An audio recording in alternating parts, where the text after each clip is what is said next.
አባቴ ትልቅ ደነዝ ነው። ደነዝ የሚለውን ማዕረግ የሰጠሁት በዋዛ አይደለም። ደነዝ መባል ራሱ እኮ የእውቀት ደረጃ ነው። ሲጠሩት ሁልጊዜ የሚለው ነው። እናም እኔ ስጠራው ይለኛል። እስቲ ስለ አፄ ቴዎድሮስ ንገረኝ። አላውቅም። እሺ ከኢትዮጵያ መሪዎች ደስ ስላለህ ታሪክ ንገረኝ። ምንስ ያደርግልኛል? ታሪክ ማወቅ ገነት ያስገባኛል። ታሪክ ቁርስ ይሆነኛል። ታሪክ ማወቅ ትልቅ ሰው ያስብለኛል። ምንም ጥቅም የማይሰጠኝን ነገር ለምን አውቀዋለሁ? ትገርማለህ። እሺ ተረት ንገረኝ። አላውቅም። እሺ ምንድነው የምታውቀው ስለው በኩራትና በፈገግታ ተሞልቶ እየተመለከተኝ ስለ ንግድ አውቃለሁ ይለኛል። እሺ ስለ ንግድ ንገረኝ። ነጋዴ ስትሆን ሀብታም ትሆናለህ። ሀብታም ከሆንክ ሰዎች ሁሉ ያከብሩሃል። ከክብር የበለጠ ነገር ደግሞ ሕይወት ላይ የለም። በገንዘብህ ሰዎችን ታዛለህ፣ ትገዛለህ፣ ታሽቆጠቁጣቸዋለህ። እንደ ውሻ ጭራቸውን ይቆሉልሃል። ቅድም እንደነገርኩህ ትልቁ ማወቅ ያለብህ ሀቅ ኢትዮጵያ ውስጥ ትልቅ ክብር የሚሰጠው በትምህርት ትልቅ ደረጃ ላይ ለደረሰ ሳይሆን በዚህም በዚያም ብሎ ገንዘብ ያከማቸን ነው። ታዲያ በጣም አስደናቂውና ወይ ጉድ የሚያስብለው ጉዳይ የእናቴ ነው። አባቴ ጥቁር፣ አጭር፣ በጣም ትላልቅ ጆሮዎች ያሉት ትልቅ ደፍጣጣ አፍንጫ ያለው እንደ ቻርሊ ቻፕሊን ለማሳቅ ሳይሆን በተፈጥሯቸው የተንሻፈፉ ሁለት አስቂኝ ወልጋዳ እግሮች ያሉትና ከንግድ ውጪ ምንም ነገር ማውራት የማይችል ከእውቀት ነፃ የሆነ ግለሰብ ነው። እናቴን 3 ቃላት ይገልጿታል። ሸንቃጣ፣ ቀይና ቀውጢ ምሁር ናት። አየህ እኔ ምንም ደደብ ብሆን እናትህ ግን ኢትዮጵያ ውስጥ የታወቀች ምሁር ናት። ለዚያውም ዶክተር ናት። ኢትዮጵያ ውስጥ ባለሙሉ ማዕረግ ብቸኛዋ ዕውቅ የእንስሳት ሐኪም ናት። አባቴ ምርጥ ደደብ ነው። ከእውቀት ነፃ የሆነ ትልቅ ደነዝ።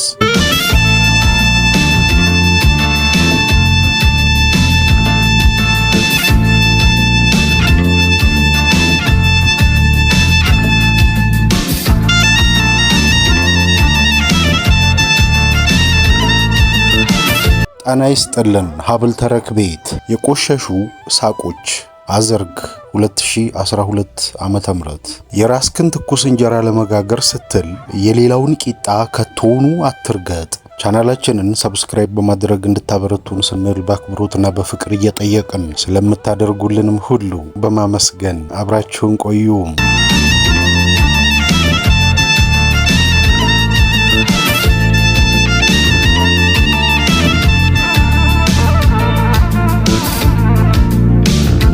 ምንም ማድረግ አይቻልም። እርግጥ መሳደብ ኃጢአት መሆኑን አውቃለሁ። እያወቅኩም ግን እሳደባለሁ። አካፋን አካፋ ማለት መሳደብ ሲሆን አባቴ ምርጥ ደደብ ነው። ከእውቀት ነፃ የሆነ ትልቅ ደነዝ። ትምህርት የተማረው እስከ 3ኛ ክፍል ነው። ደግሞ አንዳችም ሳያፍር በኩራት በብዙ መጀነን ተሞልቶ እንዲህ እያለ ይናገራል። እኔ ደደብ ነኝ። አንተም እንዳባቱ ደደብ መባል የማትፈልግ ከሆነ ትምህርትህን ማፍቀር አለብህ። እኔ የተማርኩት እስከ 3ኛ ክፍል ብቻ ነው። ለምን 4ኛ ክፍል አልቀጠልክም? በቃኛ 3ኛ ክፍል ከተማሪው ሁሉ ውራ ስወጣ ለትምህርት አለመፈጠሬ ሲገባኝ ትምህርቴን ትቼ ሽቀላ መርካቶ ጀመርኩ። ለትልልቅ ነጋዴዎች ተቀጥሬ በተላላኪነት መስራት ጀመርኩ። ለትልልቅ ነጋዴዎች ተቀጥሬ በወሽካችነት መስራት ጀመርኩኝ። ቤተሰቦቼም ትምህርቴን በማቋረጤ ምንም አላሉኝም ነበር። እናም መርካቶም በልጅነቴ አጠናኋት። ገና በልጅነቴ ስለ ንግድ፣ ስለ ገንዘብ አያያዝ፣ ስለ ሀብት አበዛዝ አጠናሁ። ከትልልቅ ነጋዴዎች ጋር እንደ ውሻ ቂጥቂጣቸውን እየተከተልኩ የንግድ መንገዱን አጠናሁ። ከዚያ ንግድ ውስጥ ገባሁኝ። የማገኘውን ገንዘብ አልበላም አልጠጣም በማለት እየሰበሰብኩ እያጠራቀምኩ በቂ ገንዘብ ሳገኝና 20 ዓመት ሲሞላኝ ያገለገለች አይሱዙ መኪና ከአንድ ኤርትራዊ በመግዛት ከመርካቶ ዕቃ በመጫን ጅቡቲ ማመላለስ ጀመርኩ። እንዲህ እያልኩ ዘመን በዘመን ላይ ሲተካ ሀብታም ለመሆን ቻልኩ። ለነገሩ እንኳን ያልተማርኩ ብማር ኖሮ አሁን ምንም አይኖረኝም ነበር። ማለትማ አብረውኝ የተማሩት ጓደኞቼ አሁን ሁሉም ከዩኒቨርሲቲ የተመረቁ ባለጭንቅላት ናቸው። ግን መናጤ ድሃዎች። እኛ ሀገር ከመማር ይልቅ ንግድ ውስጥ መግባት የበለጠ ነው። አንተም ወደ ንግድ ብታዘነብል ይሻልሃል። ኢትዮጵያ ውስጥ ትልቅ ክብር የሚሰጠው ዕውቅ ምሁር ለሆነ ሳይሆን ገንዘብ ላከማቸ ነውና ትምህርቱን አቁመህ ነጋዴ መሆን አለብህ። እንዴ አባቴ ግራ አጋባኸኝ እኮ እንዴት? ቅድም ራስህ እንዳባትህ ደደብ መባል የማትፈልግ ከሆነ ትምህርትህን ማፍቀር አለብህ አልከኝ። መልሰህ አሁን ደግሞ ወደ ንግድ ብታዘነብል ይሻልሃል ትለኛለህ አልኩ። እንዴ በሐቁስ ንግድ ይሻልሃል። ለኔ ኩራትና ስሜ እንዲጠራ ግን ልጁ የተማረ ነው እንድባል ተማርልኝ አለኝ። እንዲህ አይነት አቋም የሌለው እዚህም እዛም የሚረግጥ ወላዋይ አባት ነው ያለኝ። አባቴ ትልቅ ደነዝ ነው። ደነዝ የሚለውን ማዕረግ የሰጠሁት በዋዛ አይደለም። ደነዝ መባል ራሱ እኮ የእውቀት ደረጃ ነው። አንድን ሰው ደነዝም ጎበዝም የምንለው ከሌላው ሰው ጋር እያነጻጸርን እንጂ ሁሉ ነገር አንጻራዊ ነውና ለማንም ምንም መናገር አንችልም። ስማ አባቴ እለዋለሁ። አባቴ ምክንያቱም በግልጽ ባላውቅም አብየት ማለት ጨርሶ አይወድም። ሲጠሩት ሁልጊዜ የሚለው ነው። እናም እኔ ስጠራው ይለኛል። እስቲ ስለ አጤ ቴዎድሮስ ንገረኝ። አላውቅም። እሺ ከኢትዮጵያ መሪዎች ደስ ስላለህ ታሪክ ንገረኝ። ስማቸውን እንጂ ታሪካቸውን አላውቀውም። ምንስ ያደርግልኛል? ታሪክ ማወቅ ገነት ያስገባኛል። ታሪክ ቁርስ ይሆነኛል። ታሪክ ማወቅ ትልቅ ሰው ያስብለኛል። ምንም ጥቅም የማይሰጠኝን ነገር ለምን አውቀዋለሁ? ትገርማለህ። እሺ ተረት ንገረኝ። አላውቅም። እሺ ምንድነው የምታውቀው ስለው በኩራትና በፈገግታ ተሞልቶ እየተመለከተኝ ስለ ንግድ አውቃለሁ ይለኛል።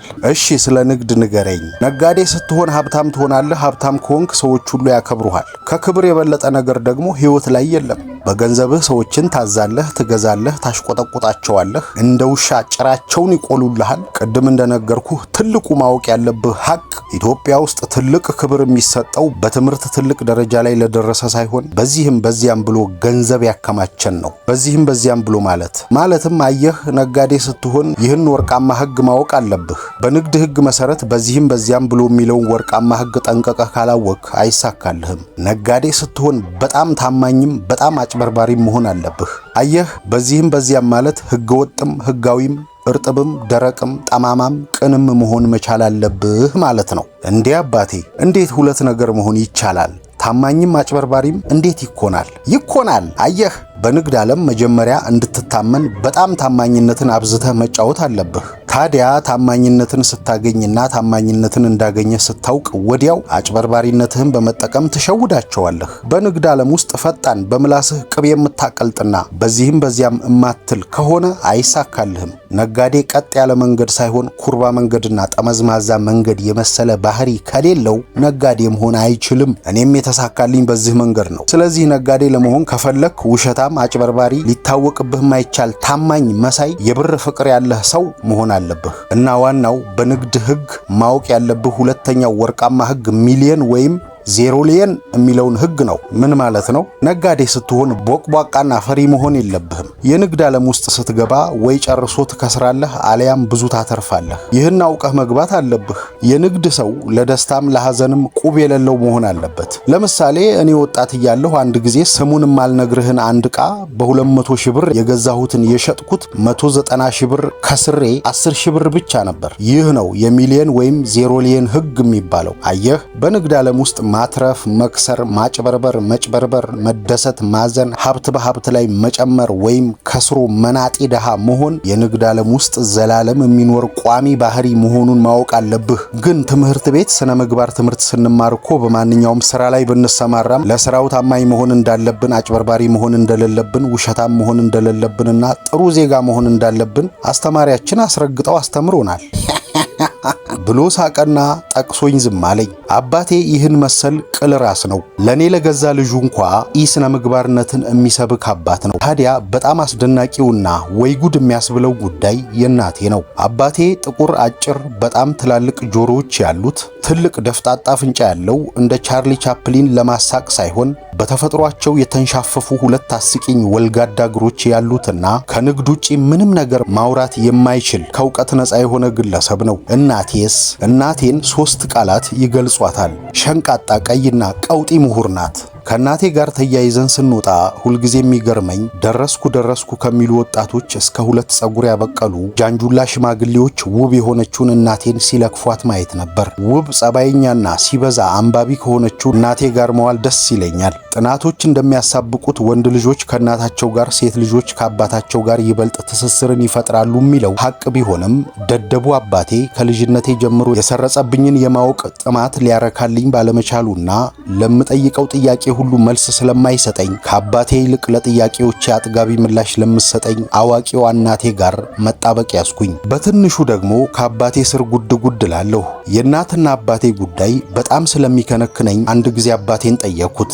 አባቴ አባቴ አንተ አልተማርክም ብዬ ተናግሬ ሳልጨርስ አንተ ልጅ ኢትዮጵያ ውስጥ ከመማር ይልቅ ንግድ ነው የሚያዋጣው ስንቴ ልንገርህ።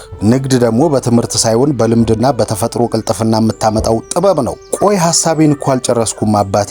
እሺ ቀጥል። አንተ አልተማርክም፣ እናቴ ግን ዕውቅ ምሁር ናት። ታዲያ እንዴት አገባሃት? በማለት የተለመደችውን ቃጭል የሆነችውን ሳቁን አስካካብኝ። ከዚያ እየተጀነነ አየህ እኔ ምንም ደደብ ብሆን እናትህ ግን ኢትዮጵያ ውስጥ የታወቀች ምሁር ናት፣ ለዚያውም ዶክተር ናት። ኢትዮጵያ ውስጥ ባለሙሉ ማዕረግ ብቸኛዋ ዕውቅ የእንስሳት ሐኪም ናት። እንከን የሌለባት የተለቀመች ቆንጆም ናት። በተለይ በትህትናዋ ማንም የሚደርስባት የለም። ይችን ማንም የራሱ ማድረግ የሚፈልጋትን እናትህን እኔ ሞጨለፍኳት። እኔ አባትህ የዋዛ እንዳልመስልህ ምንም ደደብ ብሆን የንግድ ዕውቀትና የሴትን ልብ በቀላሉ የማቅለጥ ጥበብ ግን አለኝ። አየህ መርካቶ ውስጥ የህንድ ዝርያ ያለው ነመስቴ የሚባል ዲቃላ ጓደኛ ነበረኝ። ሴት ቋንቋና መኪና መንዳት ድፍረት ያስፈልጋቸዋል ይላል። መኪና መንዳት የለመድኩት በቅናት በጉጉትና በትልቅ ድፍረት ነው። ቋንቋን በተመለከተ እኔ አባትህ አማርኛ፣ ኦሮምኛ፣ ሶማሊኛና ጀርመንኛ ጠንቅቄ ያውቃለሁ። የእውነት ጀርመንኛ ትችላለህ? ሳውራ ሰምተኸኝ አታውቅም እንጂ እችላለሁ እኮ። ችግሩ የሚያዋራኝ የለማ እንዴ። እኔ አባትህ ምንም ደደብ ብሆን 4 ቋንቋ እችላለሁ እኮ። ግን ቋንቋ መግባቢያነት ነው እንጂ ዕውቀት አይሆንም። ብዙ ቋንቋ መቻሌ ደደብነቴን አይቀንሰውም። በል እስቲ በጀርመንኛ አውራ። ምን ልበልልህ? ስምህ ማን ነው? እንዴት ይላሉ? ሻህስ ኢስት ኢርናመህ ይላሉ። አንተ በተራህ ማይናመህ ኢስት ብለህ ስምህን ትናገራለህ። እንዴት ለመድክ? አየህ ነጋዴና ሾፌር ስትሆን ብዙ ቋንቋ የማወቅ ዕድል ታገኛለህ። ጀርመንኛ የቻልኩት ኤርትራን የሸጠብንን የኢህአዴግን ዕድሜ አጭር ያድርገውና የዛሬን ያድርገውና ኤርትራ የኛ እያለች አሰብ 2 ዓመት ሰርቼ ነበር። ታዲያ አስገራሚው ቀይ ባህር ላይ ከ2 የጀርመን መርከበኞች ጋር ተዋውቄ ቋንቋቸውን የመርከብ ጉዞ ላይ ስንሄድ ያስጠኑኝ ነበር አለና በመካከል ሰርሳሪ ሳቁን ሳቀ። አባቴ አንዳንዴ ንክ ይመስለኛል። እያወራ የሚያወራውን ሳይጨርስ ድንገት የሚያስቀው ነገር አለው። ምን ነው ሳክ? ትዝታ ተቀስቅሶብኝ ነዋ። መርከብ ላይ ያሳለፍኩት እነዚያ ጣፋጭ ጊዜያት ትዝ ብለውኝ እኮ ነው። እነዚያ ጀርመኖች እኔም በታላቅ ትጋት ሳይሰለቹ ጀርመንኛ የሚያስጠኑኝ ሰባኪ ለማድረግ አቅደው ነበር። የሉተሪያን እምነት ተከታዮች ነበሩ። ስለ ኢየሱስ ክርስቶስ ጧጧት ይሰብኩኝ ነበር። ቀስ በቀስ በኢየሱስ ወንጌል አጥምቀውኝ ሰባኪ ሊያደርጉኝ ነበረ። እኔ ግን ከንግድ ሌላ ነገር ማውጠንጠን ጨርሶ ስለማልፈልግ የሚያወሩትን ሁሉ ከአንገት በላይ ሰማቸው ነበረ። ታዲያ የሁለቱ ጀርመኖች ሚስቶች ቅልጥ ያሉ ቆንጆዎች ነበሩ። ይቺ ወልጋዳ እግሬ በጣም ጠቅማኛለች። ሁለቱን ሴቶች በእግሬ እንቅስቃሴ እንደ ቻርሊ ቻፕሊን በምልክት ጥርሳቸው እስኪወልቅ እያሳኳቸው ተቀራረብን። በመሃል ቋንቋውን መናገር ስጀምር ሁለቱ ሴቶችን መጀንጀን ጀመርኩ። ወይ የማይረሳ ጊዜ! አቤት የማይረሳ ትዝታ! ከሁለቱም ውብ ሴቶች ጋር መርከብ ውስጥ በተለያየ ቀናት የስርቆሽ ወሲብ ለብዙ ቀናት አደረግን። በደስታ ስክር አልን። እንዴ አባቴ የሰው ሚስት በፈቃደኝነት ከሆነ ምን አገባኝ? እማ አሁን ከሌላ ሰው ጋር ውይ እናትህ በጣም ምስኪንና ንጹህ ነች። ለእናትህ የመጀመሪያዋ ወንድ እኔ ነኝ።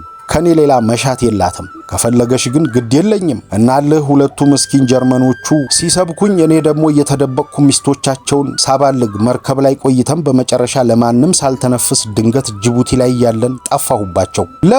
ለምን? ምክንያቱም ትንሽ ታሽጎ የተቀመጠ ወርቅ አገኘሁና ይዤው ተፈተለኩ። ሰርቀህ አባቴ? አዎና፣ መስረቅ እኮ ኃጢአት አይደለም አባቴ። አይምሰልህ፣ መጽሐፍ ቅዱስን ፈረንጆች የጻፉት አፍሪካን ለማጃጃል ብለው ነው። ፈረንጆቹ ከአፍሪካ ስንት ነገር ሰርቀዋል መሰለህ። እኔ በመጽሐፍ ቅዱስ አላምንም። አንተና እናትህ ግን እመኑ። በዚያ ላይ ሁለቱ ጀርመኖች ወንጌል እንስበክ ብለው ሀገራችን የመጡት የእውነት ወንጌል ለመስበክ ሳይሆን የኢትዮጵያን ሀብት ለመስረቅ ነበረ። ስለዚህ ከሀገሬ የሰረቁትን ወርቅ እኔ መልሼ በመስረቅ ተፈተለኩ። ይህ ስርቆት ሳይሆን የተሰረቀን ማስመለስ ይባላል። እማ ይሄን ታሪክህን ታውቃለች። ምንም የደበቅኳት የለም። ሁሉንም ነግሬያታለሁ። ልጄ እኔ ባደረግኩት ነገር አላፍርም። ያደረግኩትንም መዋሸት አልፈልግም። ይሄ የኔ አቋም ነው። እሺ እናቴን እንዴት አገኘሃት? ከእናትህ በፊት ከ18 ሴቶች ጋር የፍቅር ግንኙነት ነበረኝ። እውነተኛ ፍቅር ግን አልነበረም። ሴቶቹን የቀረብኩት ለመደበሪያነት ያህል ብቻ ነበረ። እናትህን ለመጀመሪያ ያየኋት ጊዜ ግን በሕይወቴ ለመጀመሪያ ጊዜ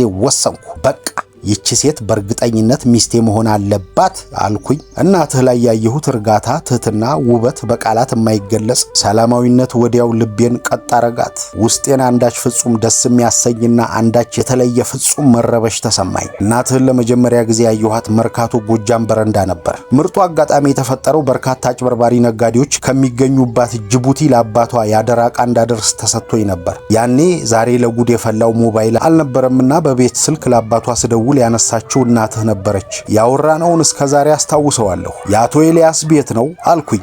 አዎ አለችኝ። ከጅቡቲ የተላከላቸው ያደራ ዕቃ ነበር። አባቴ ለአስቸኳይ ስራ ዝዋይ ሄዷል፣ ግን ዕቃውን እንድቀበልህ ነግሮኛል። አንተ ቻርሊ ነህ አለች። ያው ሁሉም በእግሬ የተነሳ በእውነተኛ ስሜ ዘመድኩን ዘብሔረ ኢትዮጵያ ሳይሆን ቻርሊ በሚለው ነው የሚያውቁኝ። እናም ነኝ አልኳት። እባክህ ያለህበት ቦታ መጥቼ ወስደዋለሁ ንገረኝ። በቃ መርካቶ ተክሉ ኬክ ቤት ስትደርሺ እዛው ስለሆንኩ ቻርሊ ብለሽ ጠይቅኝ። አንቺም አልበል እህተ ሙሴ በማለት የቤት ስልኩ ተዘጋ። ከዚያ መርካቶ ታዋቂው ተክሉ ኬክ ቤት መጥታ ለመጀመሪያ ጊዜ ሳያት ቅድም ያልኩህ ስሜት ተፈጠረብኝ። በቃ ከዚያ በኋላ ከማንም ሴት ጋር አልልከሰከስም። በቃ ከዚያ በኋላ ከማንም ሴት ጋር አልወድቅም። በቃ ይቺ ሚስቴ ናት አልኩኝ። ያው ለነጋዴና ሹፌር ሴት መጀንጀን በጣም ቀላል ነገር ነውና በዚህም በዚያም ብያገባኋት። አየህ ሀገራችን ኢትዮጵያ ውስጥ ውብ የምትባለውን ሴት ለማግባት ከፈለክ ገንዘብ ያለው መሆን፣ ምላስ ያለው መሆን ወይም መኪና ያለው መሆን ይጠበቅብሃል። ከሶስቱ አንዱ ካለህ የሀገራችንን ሴቶች ጠብ ታደርጋቸዋለህ። ሴቶቻችን ምቾትና በበቂ ሁኔታ ሊያኖረኝ ይችላል ብለው የሚያስቡትን ወንድ ይመርጣሉ። በእርግጥ እናትህ የገንዘብ ችግር የለባትም፣ በቂ ገንዘብ አላት። በዛ ላይ ዶክተር ነች።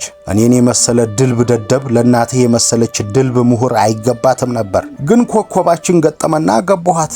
አንተ ተወለድክ። ታዲያ ከእናትህ ሌላ ካገባሁኝ በኋላ ሴት የምትባል ነክቼ አላውቅም። ለማድረግ ሳስበው ራሱ ይቀፈኛል። እናትህን ካገባሁኝ በኋላ እግረ እርጥብ ስለሆነች ይበልጥ ብዙ ገንዘብና ሀብት ለማግኘት ያለሁኝ። ህይወት ምንድነች ካልከኝ ህይወት ንግድ ነች እልሃለሁ። እዚህ ምድር ላይ ሁሉ ነገር የሚሸጥና የሚገዛ ነው። አንድን ሰው ባለህ ገንዘብ ብዛት ብትገዛውም ሆነ ባለህ የማያልቅ ፍቅር ብትገዛውም ያው መግዛት ነው፣ ያው ንግድ ነው። እኔ እናትህን የገዛኋት ግን በድፍረቴና ለሴቶች ምን ማውራት እንዳለብኝ ጠንቅቄ ስለማውቅ ነበር። ለአንድ ሁለት ቀናት የእናትህን ደካማ ጎን በማስተዋል ተከታትዬ እያጠናኋት አወቅኩኝ። በዚያ ሰተት ብዬ ልቧ ላይ ገብቼ አሸነፍኳት። ግን እኮ አስተማሪያችን ትምህርት ቤት ስነ ምግባር ሲያስተምረን የሰውን ደካማ ጎን ተጠቅሞ ማሸነፍ ራሱ ትልቅ ድክመት ነው ብሎናል። ልክ አይደለም ማለት ነው። አስተማሪዎችን፣ ቄሶችንና ሰባኪዎችን ከልብህ አምነህ አትስማቸው።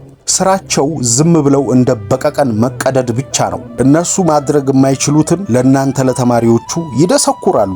ዋናው ነገር ህይወት የውድድርና የትግል መድረክ ስለሆነች አንድን ሰው በጠንካራ ጎኑ ይሆን በደካማ ጎኑ ማሸነፍ ያው ማሸነፍ ነው። የሚፈለገው ማሸነፍህ ነው። እነ ኃይሌ እና አበበ እነ ደራርቱ እነ ቀነኒሳ እኮ ያሸነፉ ባንዲራችንን ከፍ የሚያደርጉት የሌሎቹን ሯጮች ጠንካራ ጎን ሳይሆን ደካማ ጎናቸውን እያጠኑ በሚገባ ስለሚዘጋጁ ነው። እንግዲህ አባቴ ለኔ ለገዛ ልጁ እንኳ አራያ መሆን የማይችል በራሱ ጠባብ ዓለም ውስጥ የራሱን ስሜት ብቻ እያዳመጠ የሚናገርና የሚኖር ከምንም በላይ ደግሞ በእግዚአብሔር መኖር ጨርሶ የማያምን ሰው ነው። ይህን መሰል አወዛጋቢ ሰው እንዴት እናቴ እህተ ሙሴ ልታገባው ቻለች?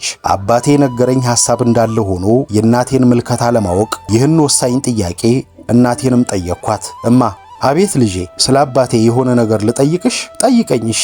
አንቺ ምሁርና ዶክተር ነሽ፣ በአንጻሩ አባቴ ደግሞ ያልተማረና ደደብ ነው። ታዲያ እንዴት አገባሽው? የኔ ልጅ መጀመሪያ ማንንም ሰው ዳግመኛ ደደብ ብለህ እንዳትጠራ ወይም እንዳትሳደብ። ምክንያቱም ምድር ላይ ማንም ደደብ የሆነ ሰው ጨርሶ የለም። በዚያ ላይ መጽሐፍ ቅዱስ ማቴዎስ ወንጌል ላይ ደደብ ብሎ የሚሳደብ ሁሉ ለገሃነመ እሳት ፍርድ የተገባ ይሆናል ይላል። ስለዚህ ሰዎችን ከዚህ በኋላ ደደብ ይሁን ደንቆሮ ብለህ እንዳትሳደብ። ባለማወቅ አባትህ ራሱን ደደብ ይበል እንጂ በሰው ዘር ውስጥ ደደብ የሚባል ነገር የለም። ለምሳሌ አባትህ ስለ ንግድ ዕውቀት አለው። ስለ ሌላ ነገር ብትጠይቀው አጥጋቢ የሆነ ትንታኔ ሰጥቶ ላይመልስልህ ይችል ይሆናል። ልጄ ምድር ላይ ስትኖር ምንጊዜም ማስተዋል ያለብህ ነጥብ ብዙ ማወቅ ሳይሆን አንድ ነገር አውቀህ ያን ያወቅከውን ነገር ህይወትህን ለመቀየር መጠቀም ነው ትልቁ ጥበብ። የማትጠቀምበትን ነገር ማወቅ ትልቁ ጥቅም፣ አንተ ባትጠቀምበት ለሌላ ሰው በመንገር እንዲጠቀሙበት ታደርጋለህ። ምድር ላይ ግን ትንሽ ዕውቀት አለያም ብዙ ዕውቀት ወይም ትልቅ ምሁር አለያም ትልቅ ደነዝ የሚባል ነገር የለም። እማ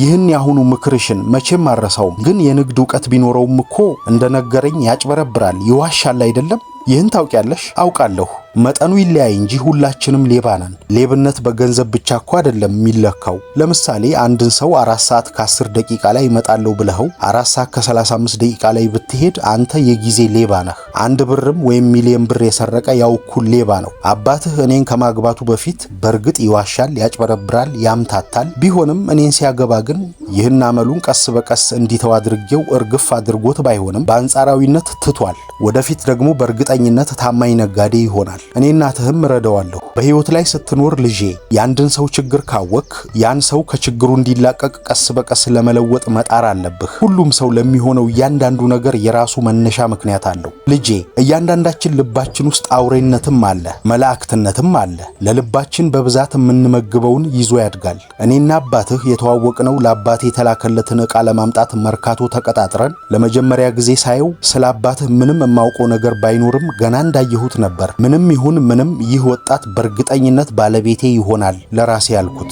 ያኔ ለመጀመሪያ ጊዜ አባትህን ሳየው ልብን ስንጥቅ የሚያደርግ ስሜት ነበር የተሰማኝ። ግን ያልፈለኩት በመምሰል ብዙ ደጅ ካስጠናሁት በኋላ ከአባትህ ጋር ለመጋባት ቻልን። አባትህ ይወደኛል፣ ይንከባከበኛል። እስከዛሬ አንድ ቀን እንኳን ተጣልተን አናውቅም። ክፉ ቃላት እንኳን ተለዋውጠን አናውቅም። ምክሬን ይሰማኛል።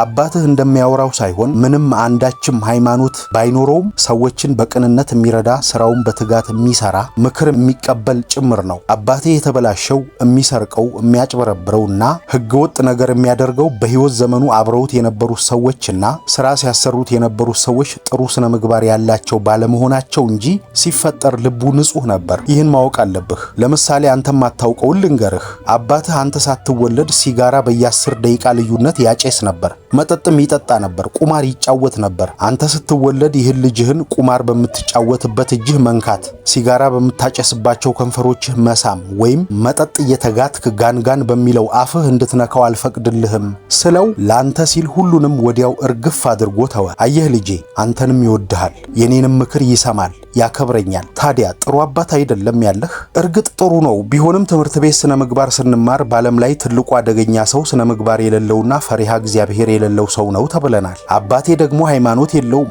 እግዚአብሔር የሚባል የለም። እግዚአብሔር የተባለውን ተረት ፈረንጆች አፍሪካን ለመያዝ የፈጠሩት ገጸ ባህሪ ነው። በፈረንጆች አጉል ተረት እንዳትሸወድ ብሎኛል እኮ የኔ ልጅ። ይህን የአባትህን ሐሳብ እንኳ ከቶ አትስማ። አባትህ ይህን የሚለው ጅቡቲ እየተመላለሰ በሚሰራበት ወቅት ከፈላስፎች ጋር ገጥሞ በፍልስፍና ሐሳብ ተማርኮ ነው። አንተ ስለ እግዚአብሔር ትልቅ ስትሆን ይበልጥ ትደርስበታለህ። እግዚአብሔር ተረት አይደለም። እግዚአብሔር አለ። እግዚአብሔር መጨረሻ የለውም። በግድ ተቀበል ብዬህ ግን አልኮረኮርኩህም ወይም አላስገድድህም። እግዚአብሔር አለ ስላልን የሚኖር አለያም የለም ስላልን የማይኖር አሻንጉሊትም አይደለም። እግዚአብሔር ገጸ ባህሪ አይደለም። እግዚአብሔር አለ፣ እግዚአብሔር የለም ከሚለው በላይ የሆነ ጥልቅ ነው። ይህን ከፍ እያልክ ስትሄድ በሚገባ ትገነዘባለህ። እኔ እንደ ብዙዎች ኢትዮጵያውያን በግድ እየረገጥኩ ሃይማኖት ልጭንብህ አልወድም። በጭፍን እንድታምንም አልፈልግም። ምክንያቱም በግድ የተጫነብህን ነገር ወይ ትጠላዋለህ አለያም ስለተጫነብህ ነገር በቂ እውቀት ሳይኖርህ ወላውለህ ትቀራለህ። በአጠቃላይ አባትህ ነጋዴ በመሆኑ እኔ ዶክተር በመሆኔ የተፈጠረ ችግር የለም። ያው አብረን በፍቅር እየኖርን ነው። በትዳር ህይወት ውስጥ የሚያዛልቅህ ዋናው መግባባትና መተሳሰብ ብቻ ነው። አባትህ ስራውን ይወዳል፣ ያከብራል። እኔም ስራዬን አከብራለሁ፣ እወዳለሁ። ሁለታችንም የምንወደውን ነገር እየሰራን ነው። አንድን ሰው ስንወድ ደግሞ ከነቆሻሻውና ከነድክመቱ መሆን አለበት። አመሰግናለሁ። ግን አንቺ የሰው ዶክተር ለምን አልሆንሽም?